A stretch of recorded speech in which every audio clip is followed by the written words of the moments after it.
Chain of Title and Debt Law Cases. Brought to you by YourLegalLegUp.com, your advantage if you're being sued by debt collectors. We've probably discussed this issue before, but it's recently come up in a teleconference, so this video will be about chain of title. That may sound like a dry legal concept, but for people being sued by debt collectors, it could be the way out of trouble. This video and concept will apply to you if you're being sued on a debt which more than one debt collector has owned.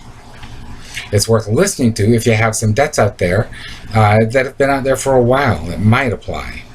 You don't always know how many people have owned your debt. The owners can sell it at any time they want, pretty much to anybody they want, and it's standard behavior for debt collectors to keep them moving around. So they often do sell them, but they don't have to tell you either before or after doing so, and they often won't. If they sell it and keep bugging you for money, it's a violation of the FDCPA. So how do you find out? There are two possible ways you can find out. You can check your credit report, as you should do anyway, and see if more than one company is reporting the debt. That often won't show it though. The debt collectors don't have to report the debt if they don't want to, and a lot of times they don't. The other way is by doing discovery in the lawsuit and asking. You can ask who all the owners of the debt have ever been, and you can ask for them in chronological order. What you will do to test the chain of command is ask, also in discovery, for the bill of sale and supporting documents for every time the debt was sold. The two things then can happen after all the objections. And by the way, if you need help with the objections or doing discovery, I can recommend our debt defense system or just the motion to compel back. But after all the objections have been handled, they will either give you the documents or they will say they don't have them. If they give them to you, look at each transfer in the way we've suggested before. You want to make sure that each bill of sale has all the supporting documents that link the sale to your account. As you know, they often refer to attached exhibits, which are not attached. If that's your situation, if there is not an attached exhibit that is needed to link your account to the sale, you have found a potentially defective title. Probe every potentially defective title until you know for sure that they don't have the documents backing it up. You get them to admit they don't. The more defective titles you find, the better, although it's certainly possible you won't find any, and one is enough. What's the problem and opportunity with a defective title? Suppose I sell a car to Bill, and then he sells it to Sue.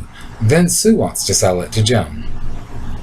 The title is the legal evidence of ownership. Cars get a physical title, but debts just get the bills of sale. If Sue wants to sell the car to Jim, Jim had better be careful that Sue got a good title from Bill, but also that Bill got a good title from me.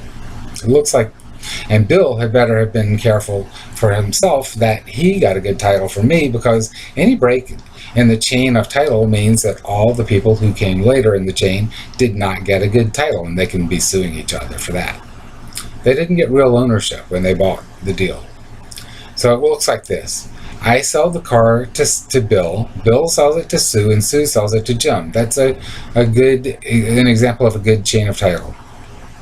But if I sell Bill a bad title, and he tries to sell it to Sue and to Jim, what happens is that whole chain of title is negated, and not Bill, Sue, or Jim gets a good deal. They don't take ownership, and in fact, I retain ownership, although I'm likely to get sued, right? Debts are the same way.